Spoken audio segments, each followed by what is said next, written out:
Halo, selamat datang di channel YouTube saya. Kembali lagi bersama saya Raffi semua.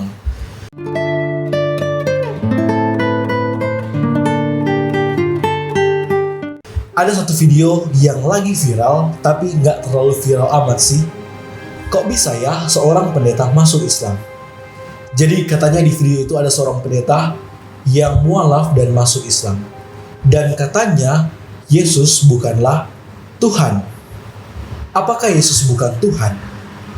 Yesus duduk di sebelah kanan Allah. Tidak mungkin Allah duduk di sampingnya Allah. Tidak masuk akal. Saya ingin memberikan pemahaman yang lebih jelas supaya kita tidak salah mengerti.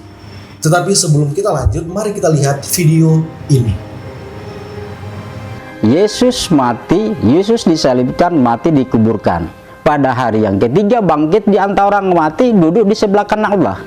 Lalu sekarang kalau Yesus itu Allah, kenapa kok imannya orang Kristen mengaku iman rasuli, iman rasul yang dipercaya oleh orang Kristen mengaku bahwa Yesus naik ke surga, duduk di sebelah kanan Allah. Berarti kan ini iman iman rasul. Kenapa kok dikatakan Allah kalau sudah beriman Yesus itu duduk di sebelah kanan Allah? Berarti kan Yesus bukan Allah. Penjelasannya, jika Yesus Allah, siapakah yang duduk di sebelah kanan Allah? Sebenarnya hanya orang yang tidak pernah belajar tentang Alkitab atau teologi yang bingung dengan kalimat ini. Sebab kalimat ini sebenarnya sangat mudah untuk dipahami. Sebenarnya melalui ayat ini kita justru bisa melihat bahwa ayat ini menunjukkan bahwa Yesus itu adalah Tuhan. Jadi bukan alih-alih menunjukkan Yesus bukanlah Tuhan, justru kalimat ini, apa yang dia sampaikan menunjukkan bahwa Yesus adalah Tuhan. Ada beberapa argumen yang ingin saya sampaikan. Teman-teman boleh ikut sampai akhir supaya paham dengan baik. Nah, kita harus memahami terlebih dahulu arti dari kata duduk di sebelah kanan Allah Bapa. Kata duduk berasal dari bahasa Yunani katiso yang memiliki makna ganda. Maknanya dua, tetapi tergantung dari konteksnya. Sekali lagi, kata duduk bisa berarti beberapa hal, tetapi tergantung kalimatnya apa dan konteksnya apa. Yang pertama, makna secara literal.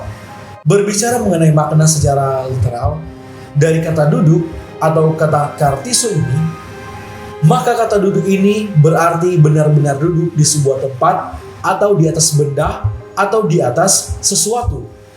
Kita benar-benar duduk di situ. Seumpama dengan saya saat ini, saya sedang duduk di atas kursi. Mungkin teman-teman yang sementara menonton video ini sedang duduk di atas keramik, di atas kursi. Atau teman-teman bisa juga duduk di atas mobil atau di atas meja. Atau duduk di atas benda, terserah itu apa. Dalam Matius pasalnya yang kelima, ayat yang pertama dikatakan, ketika Yesus melihat orang banyak itu, naiklah ia ke atas bukit dan ia duduk. Datanglah murid-murid kepadanya. Di sini kalau kita lihat ayat ini dikatakan Yesus duduk, kemudian para murid datang.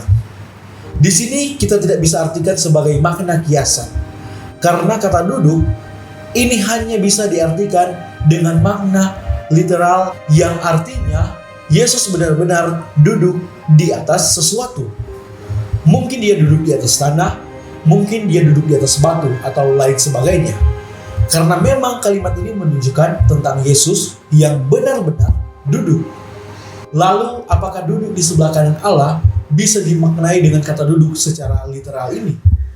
Ya, belum tentu, dan mungkin saja tidak. Tetapi ada makna yang kedua, yaitu makna secara figuratif. Makna secara kiasan mengenai duduk ini. Kata duduk bisa berarti seorang yang berkuasa atas sesuatu. Contohnya, Belanda yang menjajah Indonesia selama 365 tahun, maka kalimat yang cocok kita bisa memakai kalimat seperti ini. Belanda menduduki Indonesia selama 365 tahun sebelum Jepang akhirnya menduduki Indonesia. Lalu, apakah kata duduk ini kita bisa artikan sebagai Belanda benar-benar duduk di atas kursinya Indonesia begitu?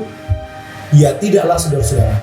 Karena kalimat ini tidak bisa kita maknai secara literal, tetapi maknanya adalah secara kiasan. yang artinya Belanda berkuasa atas Indonesia selama 365 tahun.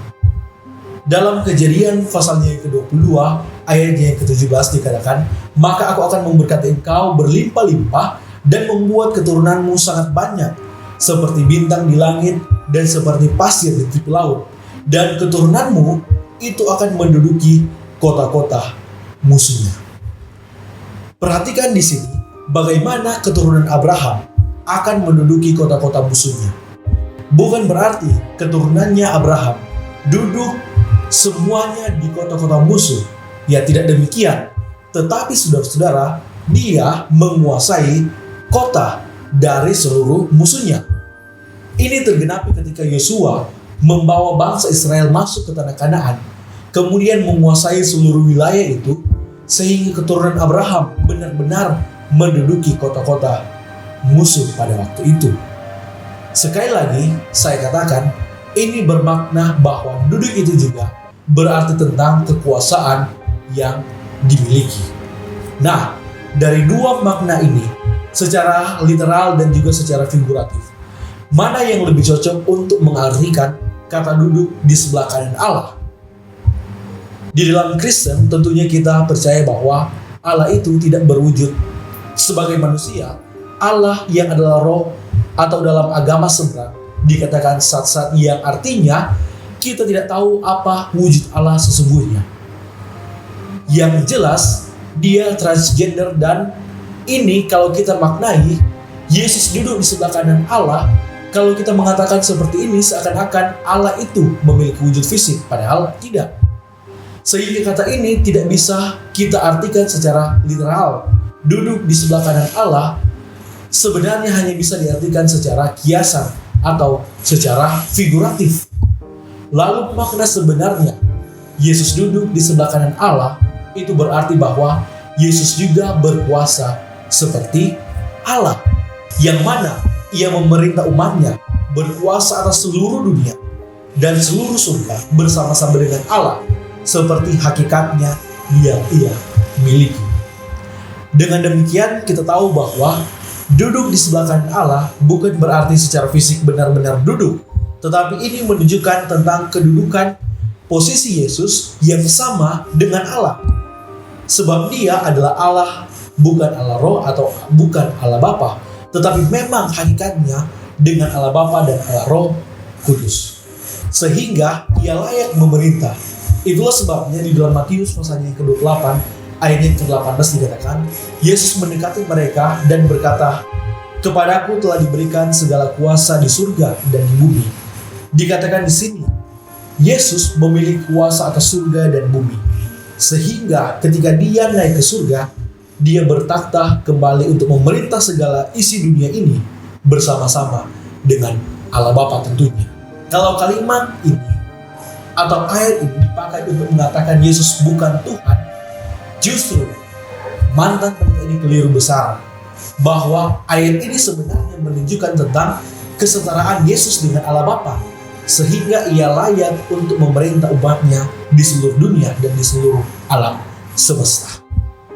Terima kasih untuk teman-teman semuanya yang mau belajar secara mendalam tentang Alkitab melalui ini, sehingga kita mengenal sedemikian baik tentang Alkitab, sehingga kita tahu setiap kalimat dalam Alkitab itu memiliki makna yang luar biasa dan begitu mendalam. Sampai jumpa di video saya selanjutnya. God bless you.